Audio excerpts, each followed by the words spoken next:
I'm Kevin Casey. I'm a professional mixed martial arts fighter. And right now, what I'm about to do is issue a warning out to all other competitors. I don't want overs. I just expect them to happen. Fatty's gonna fatty is real. Oh, give me fucking truth, baby. Come on. Let's go. How have I been this successful in life?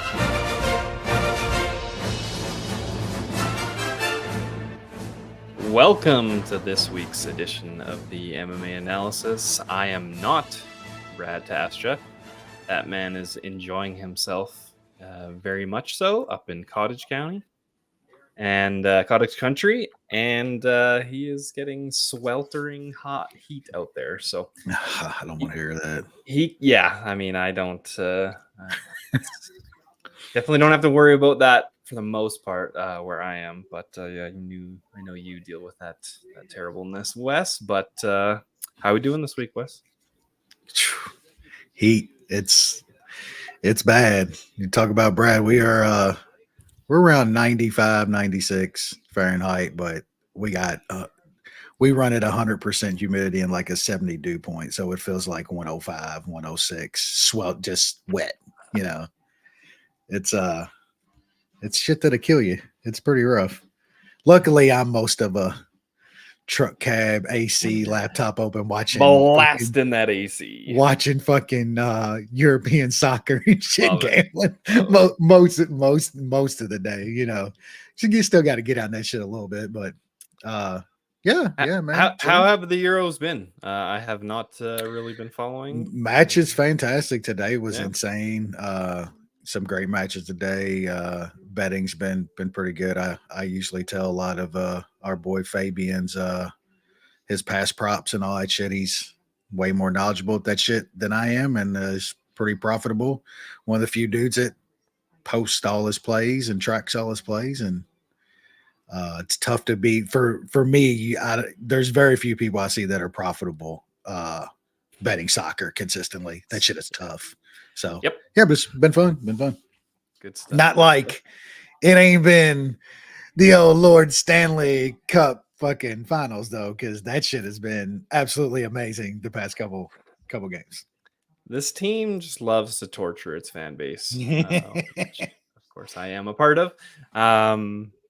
It first three games it didn't feel like a 3-0 series, but that's how it ended up, unfortunately, and Edmonton's crawling back, giving us a glimmer of hope. I just hope it doesn't come crashing down. Let's at least get a game 7, and then who knows what the fuck's gonna happen. But it's been fun, man. It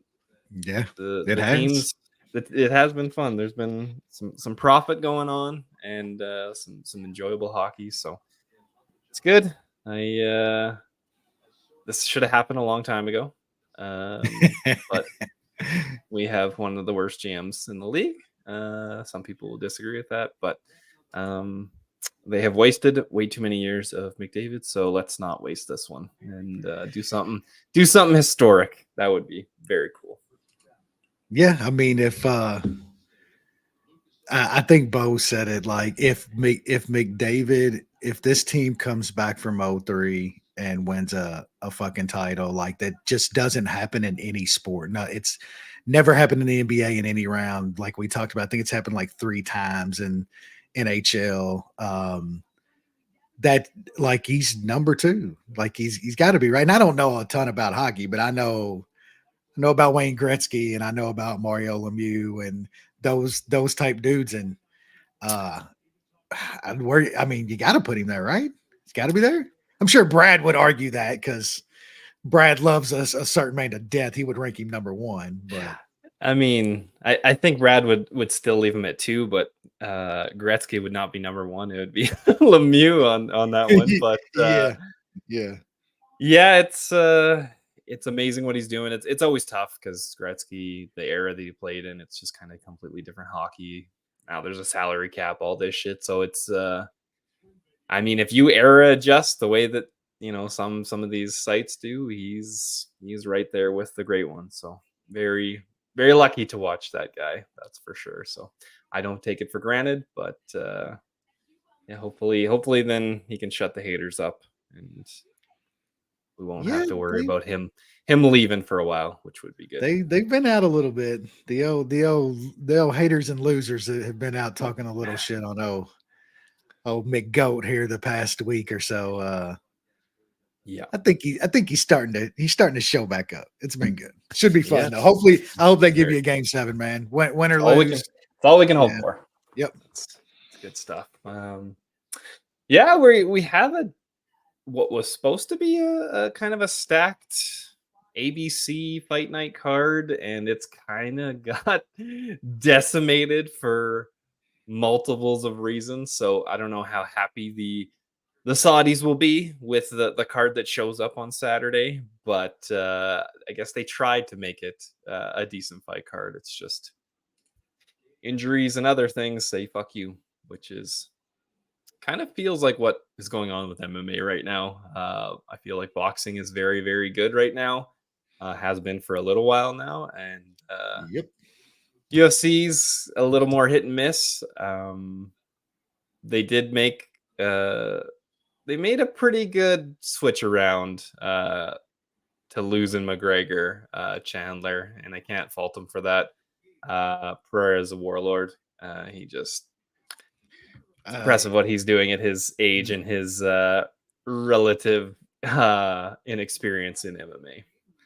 Yeah, look, that man is building like some legendary career type shit stuff going on. Just yeah, but props to that dude. Like straight up. Losing McGregor again though. Like can people can we move on from this? Like it ain't the same anymore. Like I don't get like the infatuation with it anymore. It's like the It's dude money. It's it's what I don't get. Why are people clamored to see this guy? He sucks. He did amazing things in a very tight window, and that was awesome. That was awesome. Fucking awesome. Like, but you know what? That ain't happened in years. Like fucking years, man. Here's the thing, whether we like it or not, his skill level is what it is at this point, but he still puts asses in seats. Yeah, And that's the most important thing for the UFC. So that's why whenever he fights, it's going to be a big deal. They make an absolute fuck ton of money when he fights, so they will definitely be holding the door open for any kind of McGregor action. So I don't know. I'm not sure if that fight ever comes to fruition, but I don't know if we ever see the guy again. And yeah, I've been saying that for a while. Like, and then like the whole thing with Chael, like saying this dude's in rehab and shit and stuff. Like the whole thing's weird as fuck, man. Like it's weird. But then McGregor's posting like fucking Euro Cup bets and shit like yesterday on his fucking Instagram. Like he ain't in rehab. Like what are we doing? What's Chael fucking doing? Did Anderson like punch him too hard over the weekend? He definitely didn't punch him too hard. That did not happen. Like we go from watching Tank do Tank things to watching that, and my God, man, what are we doing? That felt like the UFC at this point. Like Anderson Chael shit going from Tank to Anderson Chael felt like watching a fucking non-pay-per-view UFC card. That's what that shit felt like. It was some light sparring, and they decided nobody was going to get hurt that night, so that's what resulted. Well, we did have a card last week. It was an Apex card, so it was an Apex card that had a couple people drop out as well, which made it much weaker as well. But interesting main event. We'll start there. We'll move our way down because a lot of this stuff is just absolute filler. Tatsura Taira defeats Alex Perez, TKO knee injury. Alex Perez fight IQ did not show up on Saturday night. He there was a couple other things that he could have done instead of what happened, and he would have been fine. But that's the way it happened, and now he's probably going to be out for a little while with some knee rehabilitation. What was your thoughts on the main event, Wes? Yeah, I mean, felt good about my Perez bet early on. Same. I thought he looked really good, but that's Alex Perez, man, in a nutshell. The guy's so talented. So his striking is unbelievable. Um, his fight IQ fails him so much. I will say that people like thinking that that was like some move and shit that's like a knee fucking breaker or something. I'm like, man, y'all people go back to some red. Not that there's anything wrong with watching fucking pro wrestling. Used to love it, but you got to go back over there if you think he was meaning to do that shit. And it was so, and he got a bonus. That man got a bonus for that. They literally gave him he gave him a performance bonus for that. And the UFC Twitter account was tweeting out shit like he did that. Like that was a move. And I'm like, but people are crowning like I like the dude. I think he's good. But man, off of that, people are like, oh my God, of course, fight night kind of what people do. Drinking the juice. He's not even top 10, and the guy's going to be a champ now because he gets some freakish fucking injury on Alex Perez, who, let's not forget, is brittle as fuck anyway. That's been the derailment of his career is all the injuries the guy's had. So let's slow our roll just a little bit. Tyra's good. I like him. Can we chill out? And just Perez, man. I think he's just gonna. We've talked about it before. He got a good win, but dude's gonna go down as just a really talented guy that we'll just never know how good he could have been. It's tough. Tyra is good. He definitely has some deficiencies. The striking defense, which is usually the last thing to come around, is definitely a problem. Perez was hitting him pretty good. Luckily, he's at 125, where for the most part, there's not too many guys that are gonna flatline you. So he's good, man. He's gonna beat some guys. But yes, like you should not be rushing this dude into a title shot or a number one contender fight. That's for sure. All right, we'll run through the rest of the main card. Miles Johns defeats Douglas Silva D'Andrade, 30-27, almost across the board. Lucas Almeida defeats Timothy Kwamba, 29-28 across the board. Brady Heaston defeats Garrett Armfield sub in round 3. Almabayev couldn't finish Jose Johnson, 30-27 across the board. Adam Fuggett defeats Josh Quinlan, but did he, Wes? On those fights? I didn't score that one that way, but I was a little biased as well. So, also had I believe I had a little under in that fight, which man felt like it could have got there a couple times. But yeah, I'll go up top. Johns was Johns, boring as fuck. I bet De Silva there, and he looked good in the third. I wish he would have done it for 3 rounds there. Who gives a fuck about Almeida? He stand is. I don't know how that guy survived that fight. He got fucking hurt multiple times, multiple rounds, and ended up winning a decision. Ended up getting a late choke on Armfield. Who gives a fuck about Abayev? Had Jimmy Flick. Flick almost got a couple subs there. You almost got to take that Flick and Flick sub almost every time when he's fighting guys like the old man ass. And yeah, that's about it. That card was not fucking good whatsoever. Wasn't good for watching. It wasn't good for betting. I believe that was an Apex card again. Like it's just it's just look, man, I'm gonna take 30 seconds and say it again. Like we shouldn't put up with this shit. We really shouldn't.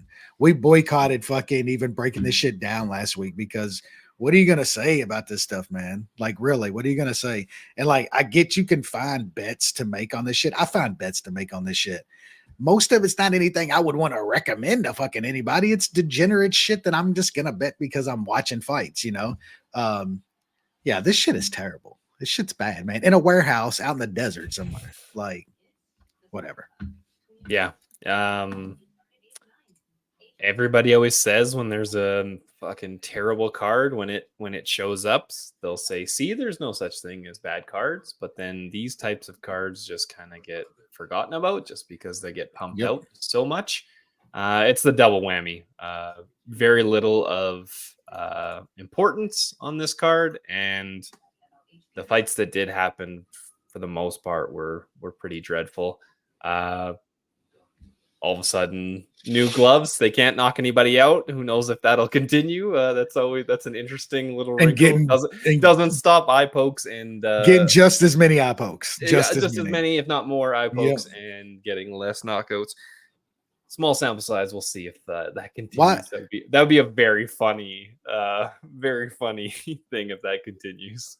What is it that the UFC has against with just trying to make a Pride style glove? I don't get it. Like, do they just have something completely against one to people that think, oh, they're copying the Pride? You own it, like it's yours. Like, nobody's gonna give it. Those sort of worked. They worked better than these. They literally held your fingers to a curve and shit. Like, what are we doing, man? I mean, they didn't change them for like what, 20 years, something like that, almost. Like, UFC doesn't really do too much, I think, to test things out and really try to change things. The sport in general. I mean, we're just now getting 12-6 elbows about to be changed. That would be very good. Changing how you're considered a downed opponent. That would be very good. I mean, it's going to happen here in the next couple of months, but it's literally like they've gone all these years with like. And it's true. Some dudes making the shit up saw some fucking like board breaking shit with guys dropping elbows. So they was like, you can't do fucking downward elbows, like. Yeah. This sport, bro. This sport. Well, that was last week. On to this week, which there's some rough ones even on this card, which was supposed to be a better fight night card for the first time going to Saudi Arabia. But here we are. We're going to start out in the bantamweight division. A road to UFC Season 2 bantamweight tournament final. Zhao Long versus Li Chang-ho. Wes, what? There's no chance you know who these people are. Man, I was watching that road to UFC shit. You watched it. What?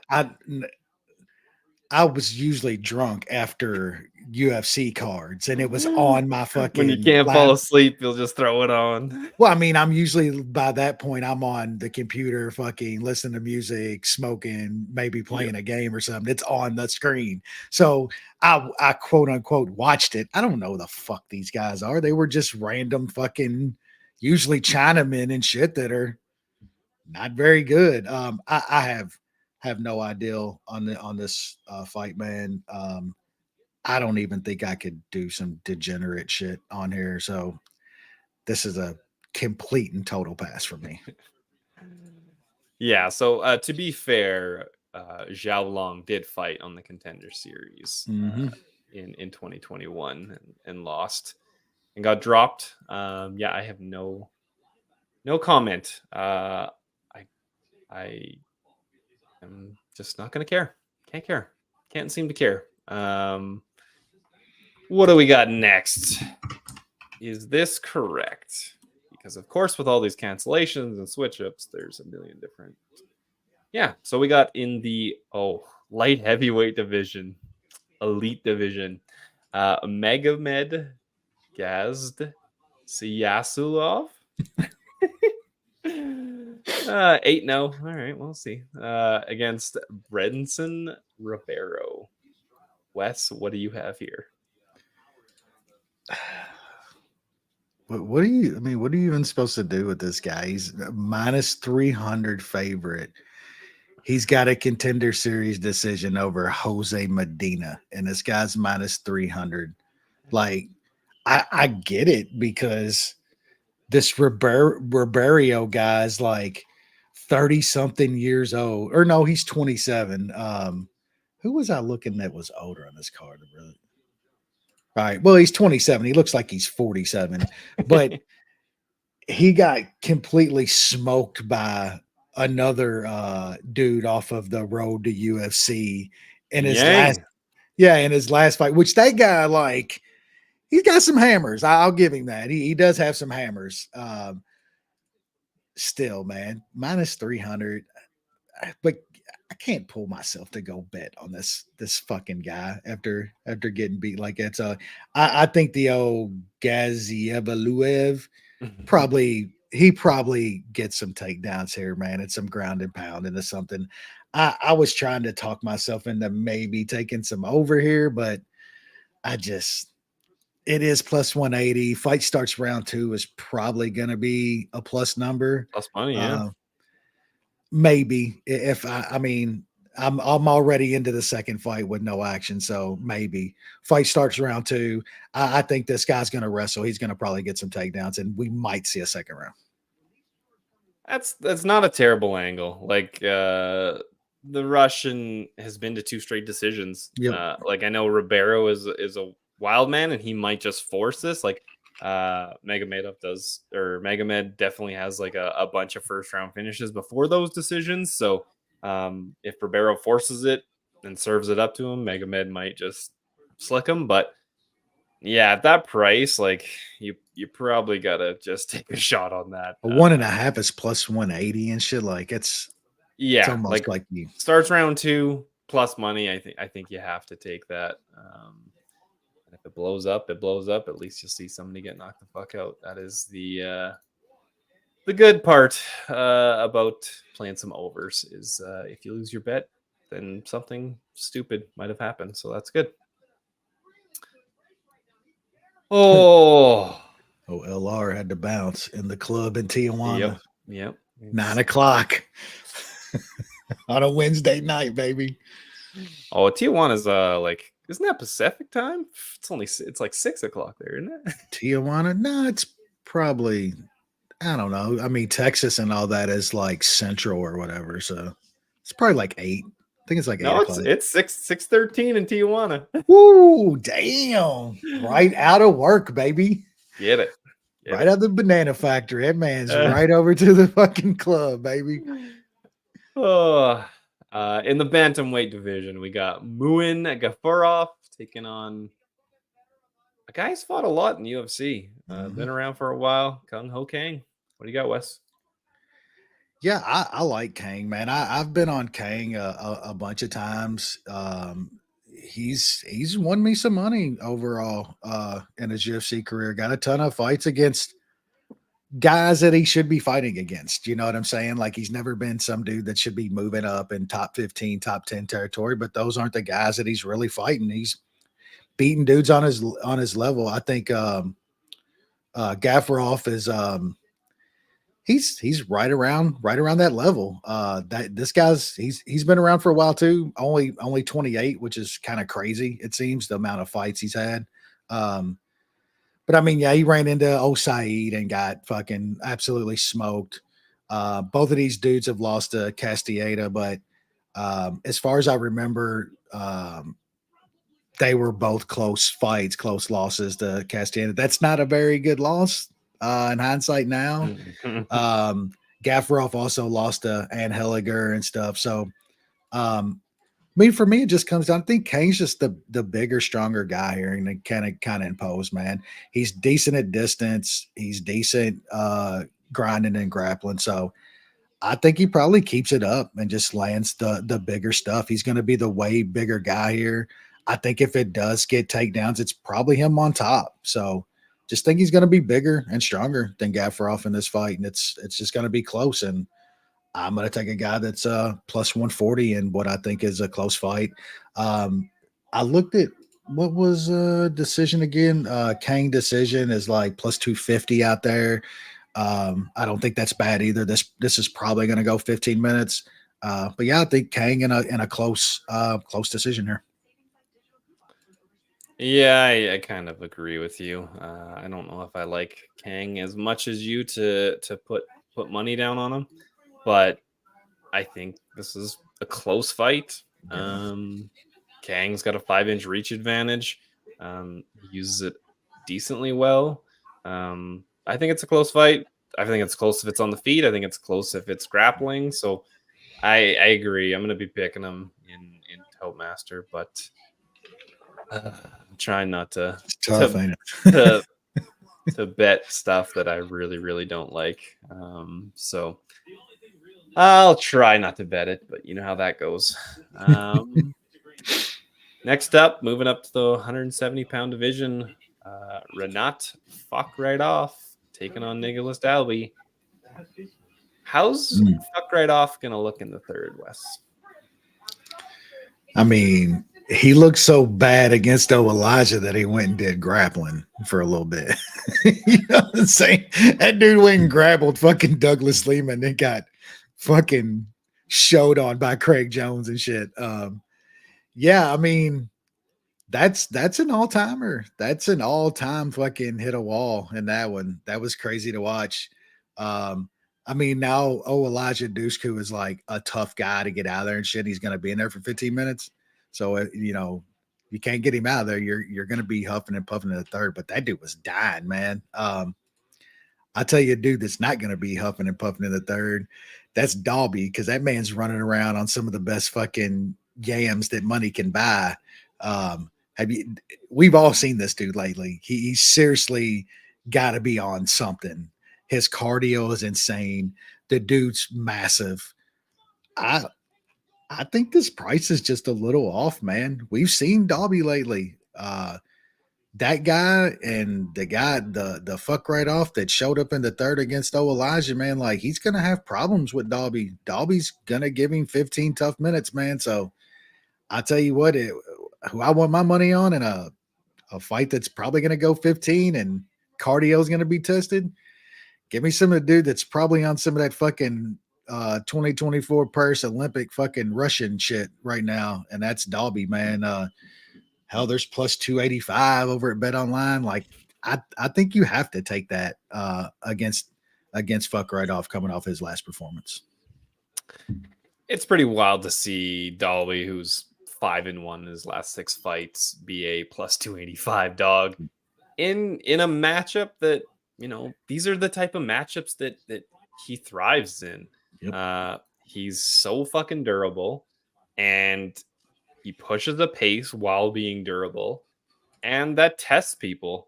And to me, like, I guess fuck right off can get some takedowns, and that might slow down Dalby. That's probably his smartest path to victory. I think Dalby's like, he's a pretty good grappler, and he can get up. He's got a fairly good get up game. I think that's fuck right off's easiest path to victory is to grapple. Is he going to put away Dalby? I don't think so. And if Dalby forces him to, you know, struggle in this grappling, what's he going to look like halfway through the second and into the third when this is back standing? Dalby's a motherfucker. His durability at some point is going to give way just because he has taken so much damage. I'm going to hope that's not this fight. But at 285, I think you got to take a shot, and hopefully we see some round 3 or round 2 magic out of Dalby again. So yeah, I'll be betting him. And man, people know. If you look at what Dalby round 3, I think it opened at, I mean, Bet Online anyway. I think it opened 25. It's like down to 18. Yeah, they watch. People are thinking the same way that I think we are thinking that this might go. Hopefully, Bet365 opens some nice prop lines as they usually do, and sprinkle some round 3, and then we can maybe have some fun. Yeah. Where are we going? We're going down to featherweight 145. Muhammad, they couldn't even give me a name off, against Felipe Lima. Oh, it's pretty good. That is pretty good. Did Brad come up with that? No, I stole that. Oh, it's pretty good. Pretty good. Yeah, man. I don't have a lot on this one. I know name off is he's looked okay. Decent win against Wood. getting Malarkey out of there looked good at the time, but Malarkey's just not the same anymore. Last fight, kind of leg injury. So I just don't know enough about this Lima guy. I mean, he's at a good gym. I guess one of the better gyms you can be at over in that part of the world, over at All Stars. I'm not sure how good it is current day. The guys he's fighting, one fight in Octagon, I guess was for the belt. And man, he is fighting like in some shit I've never fucking heard of. So, I mean, Brazilian dude training over in fucking Sweden, fighting in like European promotions and shit. It seems like if that guy was like a really good Brazilian, he'd be in a different org already. So, I mean, man, I want to bet name off at this price. It just seems a little short to me against a guy that he's probably better than, definitely fought the better competition up to this point. Not a big gap, but the wrestling, I'm not seeing anything out of this Lima guy that he's like gonna, get Namath out of there and pull something crazy off. So I feel like Namath's wrestling and grinding here.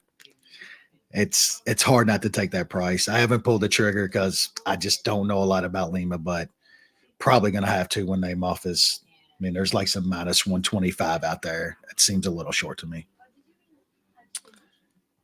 Yeah, Namath seems pretty good. Like I know he got some hype after the Malarkey fight, which he was losing until he landed it. But I mean, props to him. Got Malarkey out of there. Beats old what's his face Nathaniel Wood, which is a decent win, and then kills a just random janitor. Yep. He's a bum. So it's hard to know like how, if he's progressing a lot in the UFC or not. I don't know much about this Felipe Lima. Like you said, he wasn't fighting in a good org until he went to Octagon, got directly to a title shot, and won the title, and that's how he got his path to the UFC. This is late notice. I don't know when this one was remade. Bagdasarian's almost strictly striker, so I don't know how that affects a switch of the opponent, but I'll pick Namath. I don't know if I'm gonna bet him just because I don't know much of anything about Lima, and sometimes these guys are good that I don't know. Sometimes they're bad, so I just try to stay away and just know what I know. Onto a little bit of a better fight. Lightweight division. Nasrat Haqparast taking on Jared Gordon. What do you got, Wes? Yeah, I like Jared Gordon. I think he's a decent fighter. Hell of a win last time out. Lost money against him. He just he put it on Mark Masden. Outlasted him in that fight. I was pretty surprised. He's 35 years old now, and I think he's fighting just a way more talented guy than Masden ended up being. I think this is probably going to be a lot of shorter stand up and Haqparast getting takedowns in top game when he wants. Like, I just think he's better all around in this fight. Like I said, Gordon's fine. He is what he is, but I just think this is a sort of a big step up. And not a huge step up from Madsen, but just better all around guy here. Haqparast at -2, what is he, 240 out there now, 230s. I think it's probably one of the better parlay pieces on the card. I do think that Gordon's tough enough, though, that this probably goes 15 minutes way more often than not. So I will probably take a little bit of Haqparast by decision. The best is like +125 right now. Probably going to get around that everywhere. Maybe look at the over. Like, that's a little bit less than Haqparast. It kind of saves you if Gordon like pulls off some dumb decision. You know what I'm saying? So if you think this goes 15 minutes, the over might be a little better look than Haqparast. So kind of looking all that. I like Haqparast in the fight, though. Haqparast decision might even take a little bit of the over and something too. No, you can get a lot of same game parlays at a lot of places now. So I'm not sure what Haqparast and over 2.5 is. If that's better than his decision price, then you take that instead of the decision.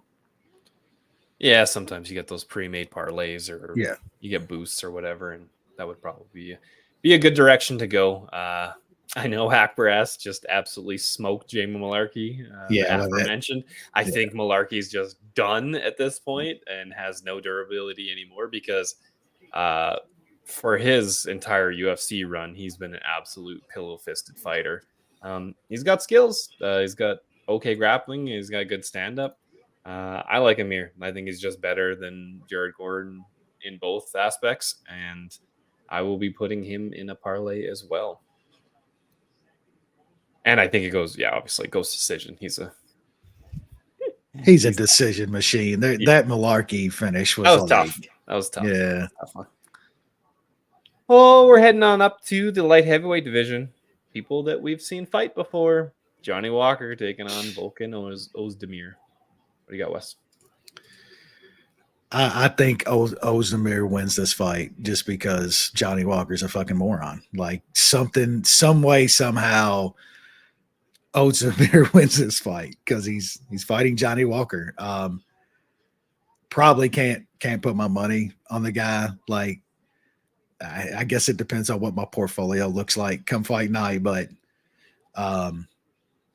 man, it's hard to ever bet on Johnny Walker. I know he went on a little run against some dudes that are just, cute labia, just total moron. Paul Craig can be knocked the fuck out if he doesn't sub you. He beat Anthony Smith, which I don't fuck Anthony Smith. Like that guy's cost me so much. The shit that guy's pulled out of his ass over his career. But yeah, when he's fighting somebody decent, Ankalaev just absolutely smoked him, and he's just got so many dumb moments. I think I said one time Johnny Walker's just got some of the most hilarious ways he's been knocked out. The Jamal Hill literally standing him straight up into a fucking chair, boarded him back to the cage. Like, yeah, who knows about Ozdemir though, man? Like that guy's got some really bad losses on his fucking resume too. So it's tough. I'm going to pick him. I probably can't bring myself to bet that guy, but who knows?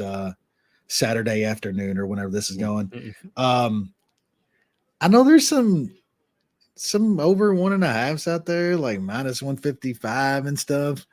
I don't know if that's bad. Like if Johnny Walker doesn't like bum rush into something and stuff, he usually sits back and is a little slow, but that's like flipping a coin with Johnny Walker. So I'll probably just stay away from that too. This is just a dumb fucking fight. Should be fun though. It should be. I think I'm going to have to take Ozdemir. I hear you. it really just comes down to fight IQ, especially at this weight class. Ozdemir against Guskov, he went the easy way. He took him down. Volkan's not some amazing wrestler, but he knew what was best for him. If he does that here, yeah, that's a win. Yeah. Yeah, and he could possibly do that here. And even when he fought Paul Craig, like he did what he was supposed to against Paul Craig. It was boring as shit, and we wanted Bearju to sub this dude, but he knew not to fuck around on the ground with Paul Craig. So I think this is just a vastly big difference in fight IQ, and Ozdemir's really only lost to the very, very good guys. And like you, I don't think Johnny Walker is that good. But this is light heavyweights. Could seem some meme shit, and Johnny Walker just absolutely slicks him with some dumb spinning back fist or something like that. But I will probably pay to see that happen. We are heading down to 185. This fight just got made. It's not even updated on Topology. Or Tapology. Shara Bullet Magomedov is now fighting Tricoli, who was supposed to fight Aliskerov last week until Aliskerov got put on this card. And so now he's fighting this guy. I'm sure you have lots to discuss on this fight, Wes. Well, I finally see a line, and Magomedov is minus 700. Oh, okay. That makes sense. So, I don't like this guy. Like, I think the hype is fucking insane. Like, I really do. I think the hype is... I hope he smokes this guy. I hope he absolutely crushes this guy. And then maybe we get a line on him next time out against somebody decent, because I, like you, do not think he's very good. I mean, I'm almost at the point this fight, if you're giving me plus 500 on a dude that can at least throw punches against him, like, I'm probably going to take like some sandwich money against this guy. Like, I don't think he's good.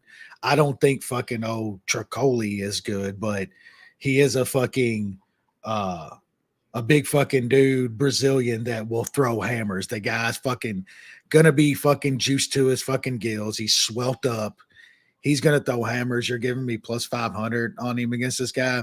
I'm probably gonna take a little of that. I mean, I don't love it. I just don't think this fucking crooked eye motherfucker's good. I just don't. I don't see it, bro. Probably. I know, and you don't want to miss the opportunity to when you got a number like that. You got to at least sprinkle, right? Yeah, I mean, add short notice and everything on it, all the circumstances around it. Now, like, why would, if you don't like the dude, you don't think he's good, why wouldn't you take the plus 500 this time? I'm gonna do it small. That's fair.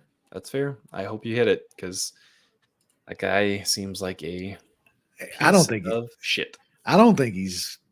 He might be okay, but like, people are hyping that dude, like fucking hyping him. Yeah, he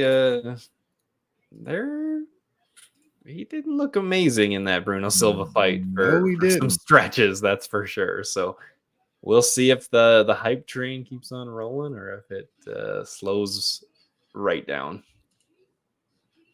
All right, we got Kelvin Gastelum at 170 again, allegedly. I know he was last time out. We'll see if he continues to make weight. Taking on D-Rod, Daniel Rodriguez. What do you got, Wes?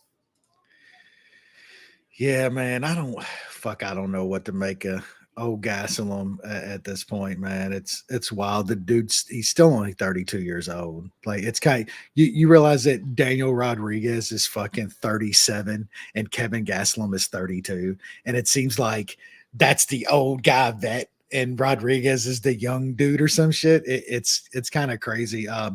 Like, skill for skill, like straight up skill, Gastelum is a fucking far superior fucking fighter than Daniel Rodriguez is. But that's a bad fucking performance last time. That was like very, very bad.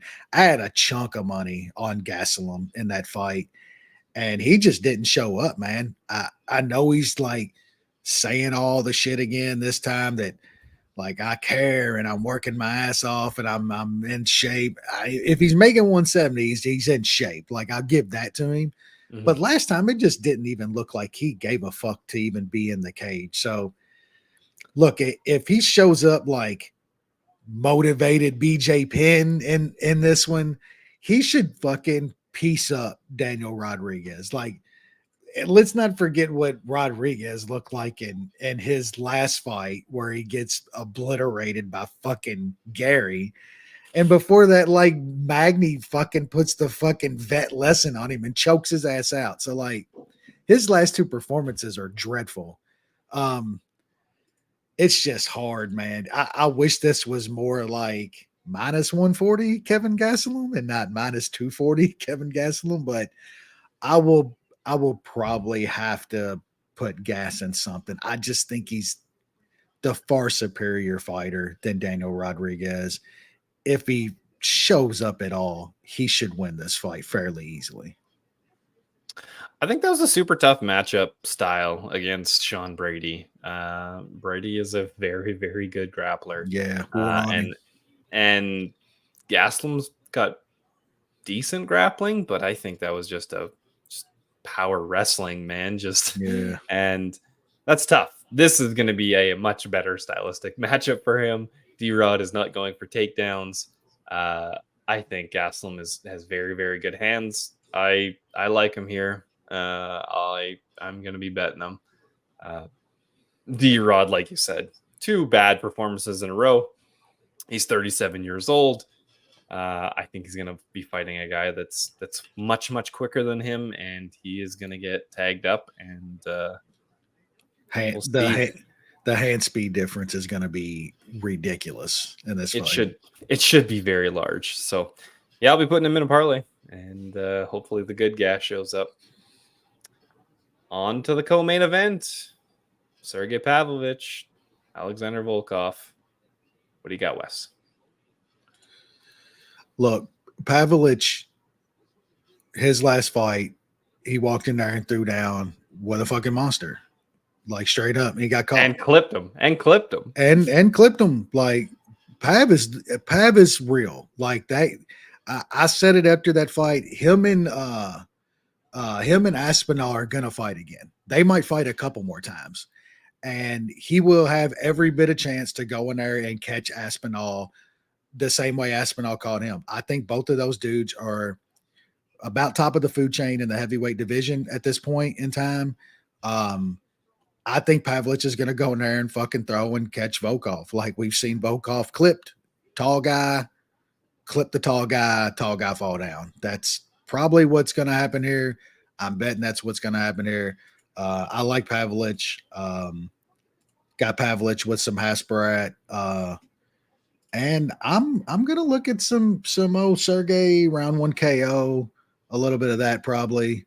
I'm not sure what they laid on that. I think there's round 1 KO. You can get some plus 140 right now. Hopefully that's a little bit better when FanDuel and 365 and everybody releases everything. But I think Pavlovich gets right back on the horse here. I think we see Pavlovich and Aspinall fighting again very, very soon. I think they're going to probably have to do that matchup because Aspinall is not getting fucking John Jones anytime soon, maybe ever. John Jones ain't fighting Tom Aspinall, so there's really nothing big for him. So we'll see those two dudes fight again, and probably the 2 best dudes in the heavyweight division, I would think. I agree with you. Pavlovich is very, very good. Just got cracked by a guy that's very, very good as well. Yeah, this is going to be an interesting fight because, when you think of Volkov, you think of like a long guy that uses reach decent for a heavyweight anyway. Pavlovich has a 4-inch reach advantage on him, and he throws with murderous power. This is a southpaw going against an orthodox. I don't know how well Volkov deals with southpaws, but Pavlovich is used to fighting guys that are orthodox. I can tell you that much. So I think Pav gets it done.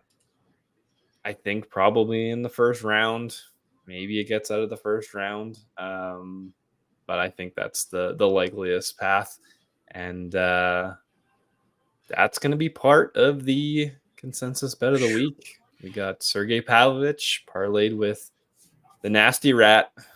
Going parlays out there, baby. I know it's a bit of a chalky. It's a pretty chalky year. And the small dogs have not been coming through for myself. I don't know about you, Wes, but probably no. It's been bad, and I was looking over the past 3 years of all my tracking on bet tips.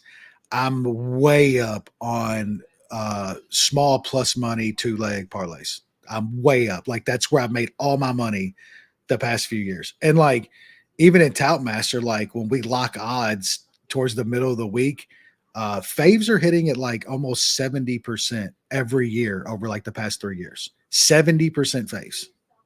It's crazy.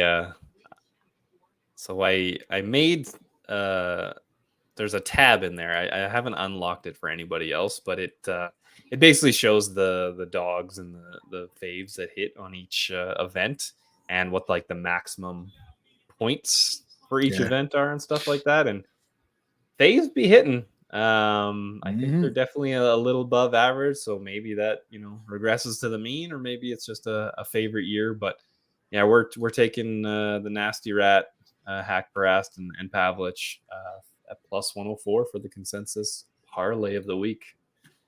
Yeesh. Yeah, yeesh.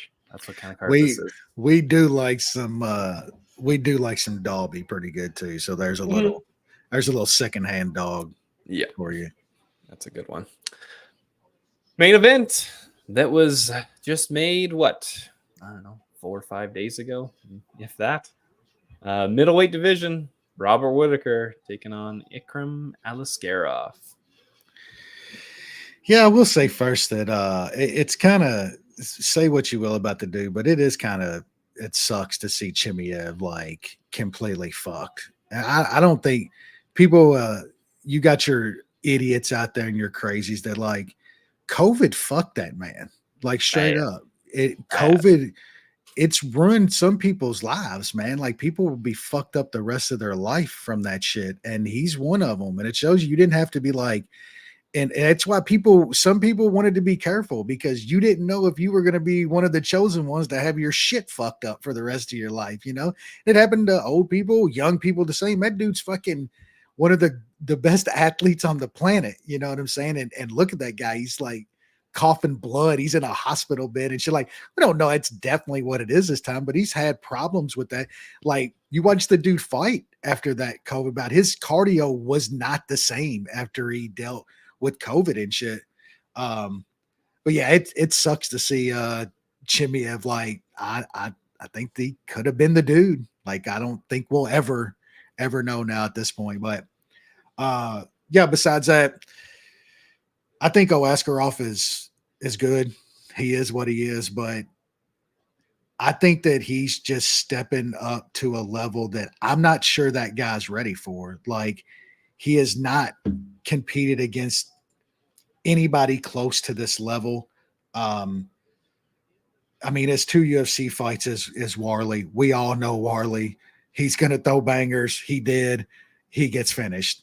And he fucking gets glass-jawed fucking Phil Hawes. Like, and now you're fighting Robert Whittaker, literally fucking one of the best dudes ever in this division.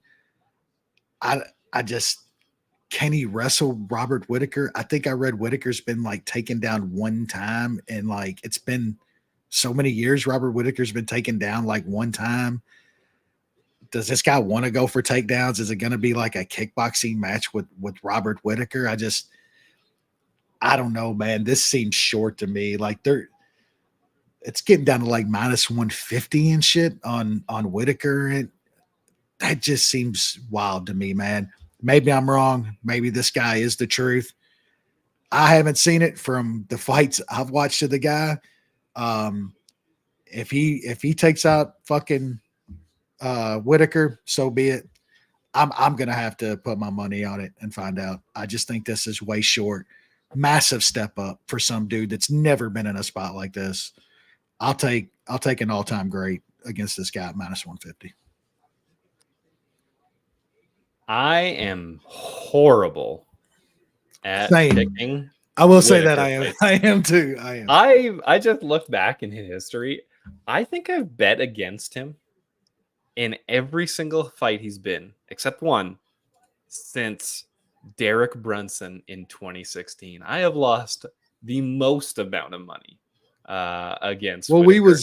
we was big on him against DDP though. That was the only time that I was a massive bet. Fucking Whittaker, and he lost. So like, I am definitely not a guy that you should listen to for Robert Whittaker fights. I agree with you. This is a giant step up for Aliskerov. He's the only really good guy he fought was Chimaev back in 2019, and he got smoked. He did stuff some takedowns from Chimaev. So I don't think that's going to be Robert Whittaker's path anyway. So I don't think he's going to be able to take him down. It's going to be a striking fight. He's got to not get caught. And that's what it comes down to. Aliskerov is taking this fight on short notice. I know he was scheduled against an absolute bum last week, but it came out. He's basically not really been training since then. He's just cutting weight. So we'll see how that affects him if this fight gets extended. Whittaker's still good at this age. I've thought he had fallen off a cliff 18 times in the past 5 years, and it just Hasn't happened. I think he gets the win here. I don't know if I can bet it. Maybe something like a same game parlay with him in the over 1.5 or something like that. Just to get maybe closer to even money. That would probably be the path. So because I'm picking him, he is going to get dusted. So sorry to anybody else who is betting Whittaker, but what am I supposed to do? It's he probably should win this fight, but Aliskerov has got a ton of unknowns. He's a decent prospect. He's done what he's supposed to do so far in the UFC. This is just a giant step up. It'll be impressive if he can put Whittaker away, because that like instantly puts you one win away from the title. Yeah, and like you talk about a step up, like this guy would be nowhere near a main event fight against Robert Whittaker without all of these circumstances happening. Like nowhere near him. Shouldn't be nowhere near him. It's a huge step up for this guy, like massive. It's tough, man. Like I remembering the Whittaker DDP fight, like remembering it being bad, it was. DDP is like just a way better technical striker than this guy, though. Like way better to be able to do Whittaker like that. I don't see the guy having that sort of kickboxing and boxing to keep up with Whittaker, man. It's gonna be tough. I also think that Whittaker had a very off night. Really bad. Yeah, really bad. It shouldn't help the situation, but yeah, props to DDP, obviously. But that will do it. And yeah, it's a good time. Next week we got UFC 303, which we talked about a tiny bit at the top of the podcast, with Pereira taking on Prochazka. Some other good fights on that card. It was a McGregor card, so it was a trash card, and they've made as much as they can in 2 weeks. So we'll take it. That should be a fun one. Yeah, so we'll be back next week. Anything you got, Wes? No, it should be a pretty good card next week. I'm more hyped for old Jake Paul, Mike Perry. It's gonna be a banger. Looking forward to it, baby. When is that fight happening? I want to say like in a few weeks or something. It's soon. No. Yeah, they're keeping it like really soon. Because this is just a fill-in for the Tyson fight, because they just moved the Tyson fight. July 20th. Yeah, so yeah, like a few weeks away, 3 or 4 weeks away. Yeah, 4 weeks. We got a month. Perry's a dog, man. Is there lines out for that fight? Yeah, Perry's like a small dog, plus 165. That was like the opener. It could have got hit, but I don't know, man. Like Paul's gonna be the way bigger guy, but guess what? One dude's a fucking scrapper. You know what I'm saying? Like it's almost when you gotta take a little bit of Mike Perry and just see what happens. Plus 200 now at FanDuel. Yeah, I mean, I'll be on Perry, and like I will bet Jake Paul. Like it's, you know what I'm saying? I've made money on him against fucking a couple guys. There's just spots where I got to fade the guy. If it's an actual fighter that's not 70 years old, I'm usually going to fade Jake Paul at this point. And he's got a big advantage over Mike Perry. They're literally fighting this at cruiserweight, bro. Like they're going to be like almost 200 pounds in there. Like Perry's a fucking 170er. Like Jake Paul's going to have fucking 25 pounds on that guy. But Mike Perry hits like a fucking truck, man. And he can fucking slang him. So we'll see. I'll take the plus 200 on Mike Perry. And if he goes down, he goes down. You know what you're going to get with Mike Perry in your money. That motherfucker's brawling. Yep. That should be a fun one. It'll be fun. Yeah, it's going to be way funner than him fighting fucking Tyson. That was just going to be sad. 1,000%. That was going to be one. Very, very sad. Very, very sad. So that's only a month away. That should be a good time. And I think I'm going to lose some money. Well, so. But that'll do it for this week. 1 week. Pretty good card.